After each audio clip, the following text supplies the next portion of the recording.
공부를 하든지 일을 하든지 간에 어떤 일을 하든지 능동적으로 주체적으로 하기를 바랍니다. 그래서 우리는 언제나 능동적인 것을 추구하죠. 그리고 수동적인 것을 기피합니다. 그렇다면 신앙은 어떻습니까? 우리의 구원은 어떻게 이루어진 것입니까? 하나님께서 우리가 먼저 하나님을 찾았습니까? 우리가 먼저 하나님을 사랑했습니까? 사실 하나님이 먼저 우리를 사랑하셨고 먼저 우리를 찾으셨고 먼저 우리에게 그분을 계시해 주셨습니다.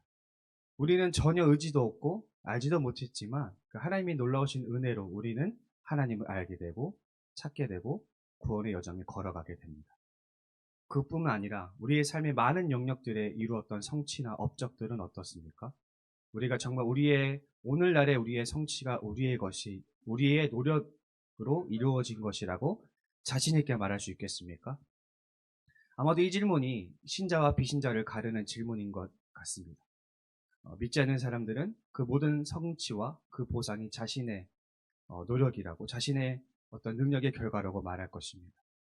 그러나 우리 그리스도인들은 어떻습니까? 그것이 정말 오롯이 나의 손에서 이루어진 것이라고 확신할 수 있겠습니까? 사실 오늘 우리가 함께 나눠보고 싶은 것은 신앙의 수동적인 부분.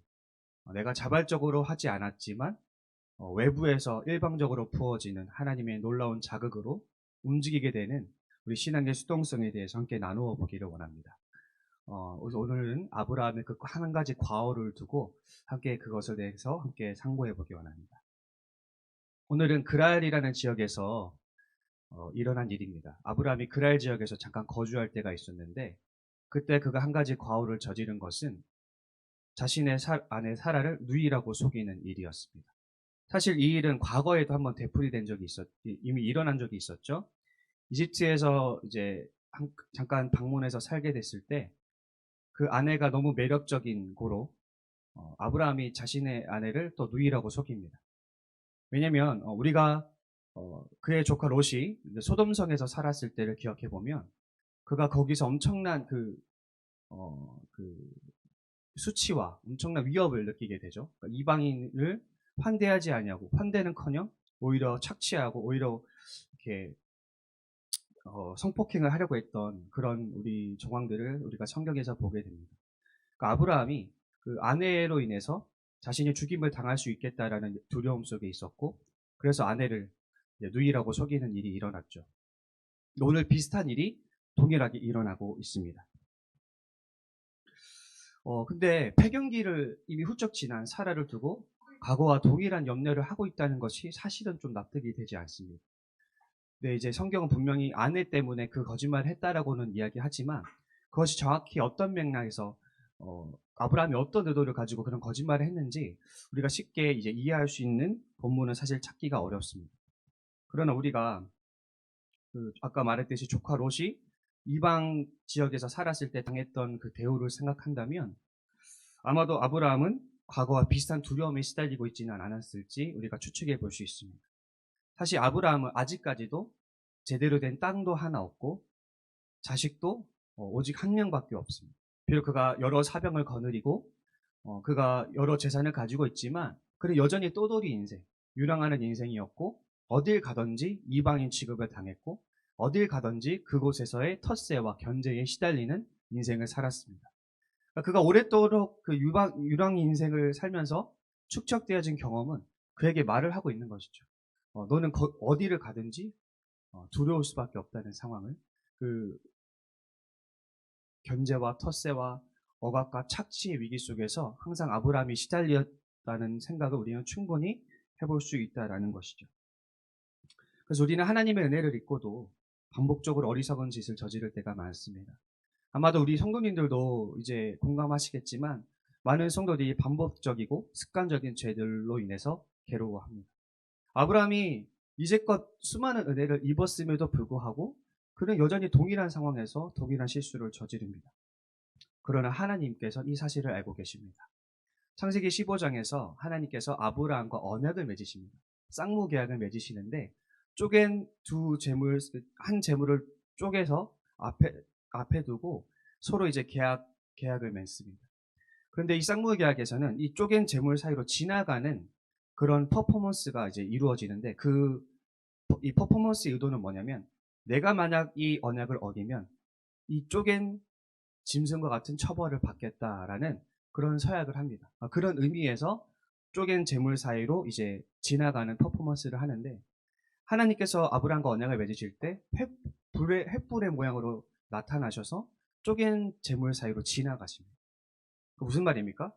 아브라함에게 하나님이 아브라함에게 이렇게 말하는 것입니다. 내가 만약 너에게 언약을 어기면 내가 이 쪼갠 재물같이 되겠다라는 서약을 아브라함에게 하신 것입니다. 하나님이 죄를 지을 수 있겠습니까?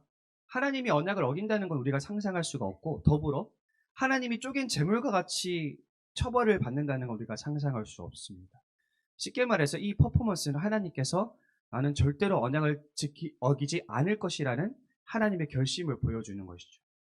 근데 놀랍게도 이 서약에서 아브라함은 지나가질 않아요.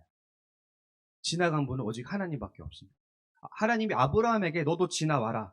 쪼갠 재물 사이로 지나가라라는 요구를 하지를 않습니다. 그래서 아브라함은 지나가지 않고 서약을 하지 않고 이 계약이 체결이 됩니다. 왜 하나님은 그걸 요구하지 않았을까요? 하나님이 아시는 거죠. 아브라함이 똑같은 실수를 또 저지를 수 있다는 사실을. 하나님은 아십니다. 아브라함이 그저 한낱 재와 같은 인간이라는 사실을 아십니다. 그러나 아브라함의 죽음을 원치 않기 때문에 하나님은 그것을 요구하지 않았던 것입니다. 여러분, 우리가 반복적인 죄를 지으면서도 그 처벌을 두려워하지 않는 것은 하나님께서 알고도 믿어주시고 알고도 기회를 주시는 그 자비와 긍휼이 있기 때문입니다. 물론 우리는 그것을 기만하거나 가벼이 여겨서는 안 되겠으나 하나님이 언제나 우리 셀 수 없는 우리의 반복적인 실수 앞에서도 참아주시고 자비와 긍휼을 베풀어 주신다는 사실을 다시 한번 기억했으면 좋겠고 우리가 그 은혜로 오늘 우리가 살아가고 있다는 사실을 우리가 기억했으면 좋겠습니다. 이제 한 가지 짚을 것은 아비멜렉이 왜 사라를 데려갔냐라는 거예요. 그 폐경기가 훌쩍 지나간 성적으로는 기능이 완전히 매력이 전혀 없는 그 여인을 왜 데려갔냐는 것인데 물론 이것도 이제 100% 만족할 만한 대답을 얻기는 힘듭니다. 근데 몇 가지 추측해 보자면 첫 번째로 아비멜렉이 아브라함과 동맹을 맺기 위해서라고 볼 수가 있습니다. 아브라함은 본인의 굉장히 약소하게 여겼을지도 모르겠지만 아비멜렉은 아브라함의 동맹을 맺을 만큼 매력적인 사람이라고 여겼을 수도 있습니다. 그런데 상대방과 동맹을 맺는 가장 그 전통적인 방법은 그 가족과 혼례를 맺는 것이에요. 이제 아브라함이 사라를 누이라고 여동생이라고 속였기 때문에 아비멜렉 입장에서 가장 좋은 동맹의 방법은 그의 여동생과 결혼을 하는 것입니다. 그래서 결혼을 해서 동맹을 맺는 것을 아마 아비멜렉이 그런 의도를 가지고 이제 사라를 데려갔다라고 볼 수 있고요. 또 한 가지는 사라가 폐경기가 훌쩍 지났음에도 아비멜렉이 그녀를 성적으로 취하려고 했다는 것은 사라의 가임 능력이 회복되었다라는 것을 넌지시 알려주기 위한 어떤 그런 의도라고도 우리가 볼 수가 있습니다. 여하튼 이번에도 하나님께서 아비멜렉의 꿈에 나타나셔서 그 아비멜렉이 사라를 취하지 못하도록 막으십니다. 그리고 그 일로 아비멜렉의 모든 가문의 태를 다 닫아 버리십니다. 그래서 일의 전후를 다 알게 된 아비멜렉이 이제 아브라함에게 찾아와서 따져 묻죠. 왜 거짓말을 했냐? 내가 너 때문에 이런 일을 당했다. 왜 너는 이렇게 나에게 행했느냐? 사실 아브라함은 할 말이 없죠. 왜냐하면 아브라함이 거짓말을 행했기 때문입니다. 사실 여기서 더 의로운 것은 아비멜렉입니다. 아비멜렉이 더 의롭고 아브라함은 오히려 과오를 저지른 사람으로 비견이 됩니다. 그래서 일이 복잡해지려고 했지만 하나님의 이제 강력한 개입으로 인해서 모든 일들이 잘 풀려갑니다. 그래서 아비멜렉은 사라를 데려간 일로 아브라함에게 이러저러한 것으로 보상을 하려고 했고 놀랍게도 하나님은 아브라함을 선지자로 세우셔서 그의 기도를 통해서 아비멜렉의 가문의 태가 다시 열리는 일이 일어나게 됩니다. 그래서 이 일은 그렇게 하나님의 놀라우신 은혜로 섭리로 잘 일단락되게 됩니다. 오늘 일로 인해서 선명해지는 것이 하나 있습니다. 뭐냐면 아비멜렉 가문의 일을 통해서 하나님은 원하실 때 생명의 태를 닫을 수도 있고 여실 수도 있다는 사실이 드러납니다. 다시 말해서 생명의 잉태의 주도권이 누구에게 달렸느냐? 하나님에게 달려있다는 사실이 오늘 드러납니다. 이 일이 왜 중요하냐면 예전에 하나님께서 아브라함이 99세 때 나타나셔서 내가 내년 이맘때쯤에 너에게 아들을 주겠다라고 하셨을 때에 아브라함이 비웃습니다. 속으로 웃었다라고 표현하지만 이거 비웃음과 마찬가지인데 내 아내 사라는 이미 폐경기가 지났고 나도 나이가 많았는데 어찌 아이를 낳을 수 있을까? 이것이 이 아브라함 부부의 생각이었던 것이죠.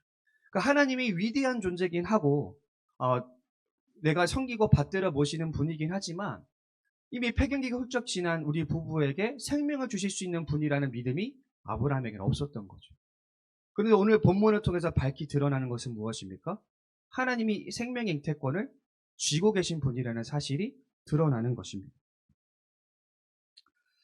이번 일로 아브라함이 무언가 믿음이 변화되는 기회가 되었을 것입니다.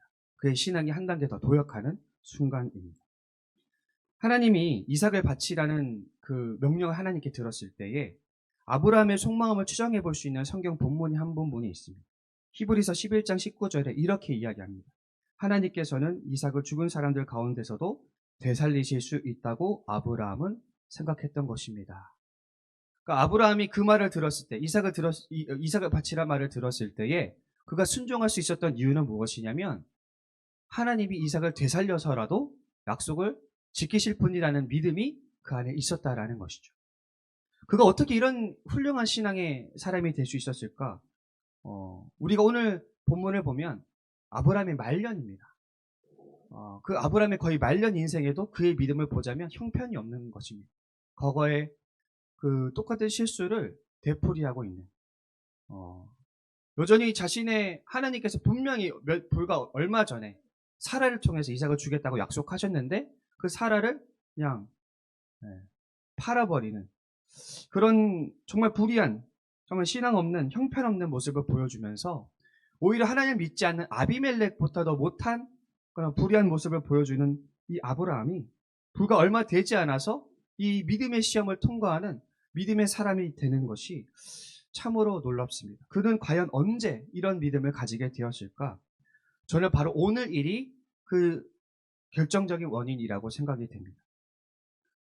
아브라함이 하나님에 대한 그 깨달음을 얻었을 때 정말 하나님께서 생명의 주도권을 쥐고 계시구나. 그 깨달음을 그가 눈앞에서 목격했을 때 그의 믿음이 변화되는 것이 아니었을까 저는 생각을 하게 됩니다. 그는 믿음에 있어서 굉장히 수동적이고 소극적이었습니다.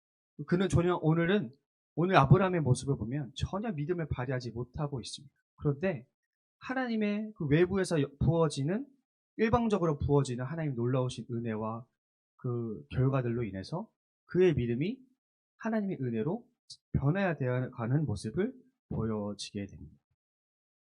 성경은 열심으로 시작했다가 그 열심이 무너지는 인간들을 많이 보여줍니다. 제가 며칠 전에 읽었던 성경 본문이 이제 열왕기서의 엘리야 본문인데 엘리야가 얼마나 위대한 선지자입니까? 하나님 말씀에 순종해서 정말 그 850명의 선지자들과 대결을 해서 그 앞에서 하나님의 놀라운 영광을 드러내 보인 위대한 선지자입니다. 놀라운 일들을 많이 행했습니다. 근데 그런 엘리야 같이 그런 열정이 넘치고 불같은 엘리야조차도 그 이세벨의 그 위협 앞에서 한풀 꺾이고 무너져서 하나님께 자신을 죽여달라는 그런 간청을 할 만큼 우리가 그렇게 무너지는 모습들을 보게 됩니다. 제가 아는 한 목사님이요, 식당을 개업을 했어요. 그 배고픈 젊은 청년들에게 아주 저렴한 값에 식사를 제공해서 배불리게 먹이고 싶다는 그런 좋은 마음으로 아주 좋게 시작을 했습니다. 그래서 반응이 좋았어요. 정말 수많은 유튜버들이 다녀가고 언론 미디어들이 주목할 정도로 굉장히 이제 화제가 되고 그렇게 이제 좋은 시작을 했지만 이분이 1년이 채 되지 않아 지치시더라. 물론 이 일이 하나님이 보시기에 너무나 기쁘고 정말 좋은 일이지만 생각하지 못했던 어려움들이 많았고 또 이제 목회에도 상당히 지장이 가고 또 여러 가지 일로 인해서 여러분 이런 일들이 사실은 뚜렷한 성과가 없잖아요. 네. 우리가 어떤 복지 사업들이 뚜렷한 어떤 열매를 맺는 걸 기대할 수 없듯이 이런 일들이 어떤 뚜렷한 결과가 없기 때문에 물론 그것 때문인지는 모르겠지만 이분이 그 여러 가지 어려운 일로 많이 지치셔서 이제 이 식당을 다른 분한테 넘기려고 물색을 많이 하시더라고요. 지금도 일을 하고 계시지만 굉장히 지친 상태에서 하고 계십니다. 우리가 기세 좋게 시작한 일들이 있습니다. 나름 방향과 답을 가지고 시작한 일들이 있습니다. 그렇게 좋게 시작한 일들도 상황이 어려워지고 바뀌게 되면 사람이 지치게 됩니다. 나중에는 선택지가 없어서 나중에는 반강제적으로 수동적으로 변할 때가 있습니다. 아브라함의 신앙 노선을 복귀해 보자면 그 역시 수동태였던 시절이 더 많지 않았을까 생각해 봅니다. 아브라함이 75세 때 하나님의 부르심에 단번에 순종해서 기세 좋게 시작했지만 가뭄을 만나고 여러 가지 다른 어려움들을 만나고 또 두려움 앞에 속절없는 시간 앞에 그의 믿음이 조금씩 조금씩 풍화되어 가는 것을 우리는 목격하게 됩니다. 그리고 종국에는 과거에 저질렀던 절대로 저지르면 안 되는 치명적인 그 가오를 다시 저지르는 아브라함을 보게 됩니다. 사실 오늘 일이 있기 전만 해도 아브라함이 어떤 일을 겪었냐면 조카 롯이 이제 하나님께서 소돔성을 멸하겠노라는 계시를 아브라함에게 주셨습니다. 아브라함이 조카 롯을 위해서 기도하죠. 하나님 그 성에 의인이 있으면 그 50명, 45명, 40명, 30명, 20명, 10명이 있으면 어떡하시겠습니까? 그런 의로운 기도를 드렸지만 결국에는 소돔성은 멸망합니다. 그리고 자신이 기도했던 조카 롯도 물론 그 소돔성에서는 건짐을 받지만 말년에 부끄럽고 치욕스러운 결말을 맞이하게 됩니다. 여러분 지금 아브라함은 여전히 땅도 없고 자녀도 거의 없습니다. 그에게 어떤 열정이 남아있을까? 하나님의 그 약속도 믿지 못했던 그가 어떤 열정이 남아있었을까? 어쩌면 그는 별 수 없이 선택권이 없기에 수동적으로 끌려가고 있지는 않았을까 생각해 보게 됩니다. 사실 오늘 그가 전혀 믿음을 발휘하지 못한 것은 당연해 보이기도 합니다. 그러나 그런 수동적인 신앙의 시간들 속에서도 하나님은 일하시는 분이십니다. 상상할 수 없는 아브라함이 상상하지 못하고 기대하지 못했던 일들을 일으킴으로써 수동적인 아브라함의 믿음을 변화시키는 분이십니다. 우리는 오늘날 만몬의 속삭임 속에 살아갑니다. 오늘도 능동적으로 되라. 주체적으로 되라. 너 스스로 채찍질을 해서라도 너를 발전시키고 개발해라 라는 그런 이제 메시지 속에서 우리가 살아갑니다. 그래서인지 이 믿는 사람들도 경쟁에서 질까봐 두려워하고 도태될까봐 두려워합니다.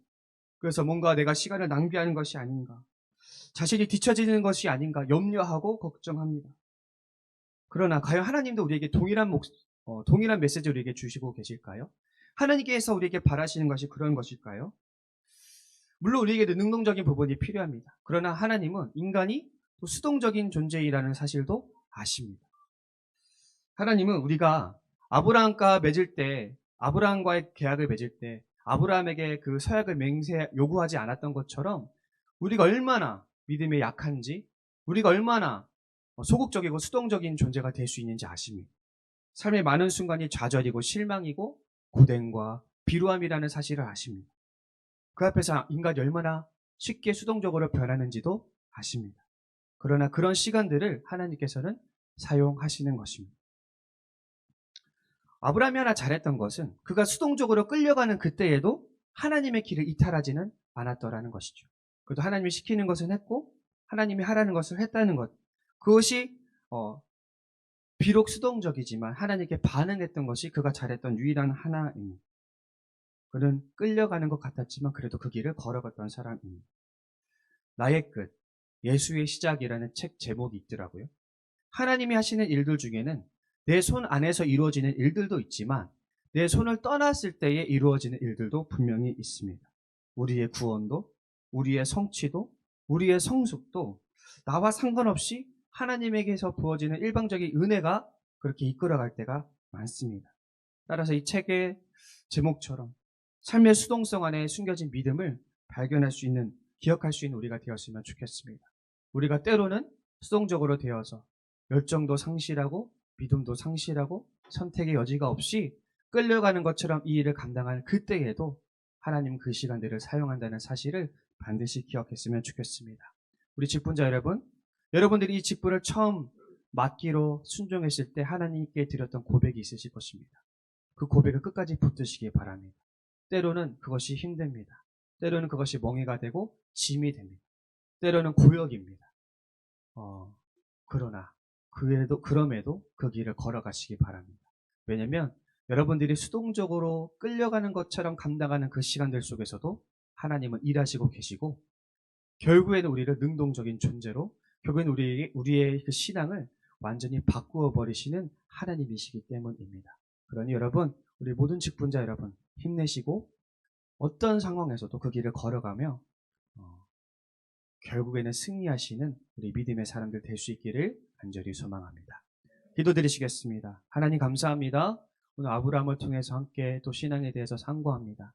주님, 우리가 얼마나 많은 삶의 어려움 속에서 수동적인 존재가 되는지, 끌려가는 것 같이 고역으로 여기며 진과 멍에처럼 여겨지며 그 일을 감당하고 있는지 모르겠습니다. 그러나 그런 순간에도 하나님은 일하고 계시고 우리를 변화시키는 줄을 믿습니다. 그 하나님의 손길을 신뢰합니다. 그 손길을 신뢰함으로 끝까지 이 길을 걸어갈 수 있는 우리 모두가 되게 하여 주시옵소서. 예수님의 이름으로 기도합니다. 아멘.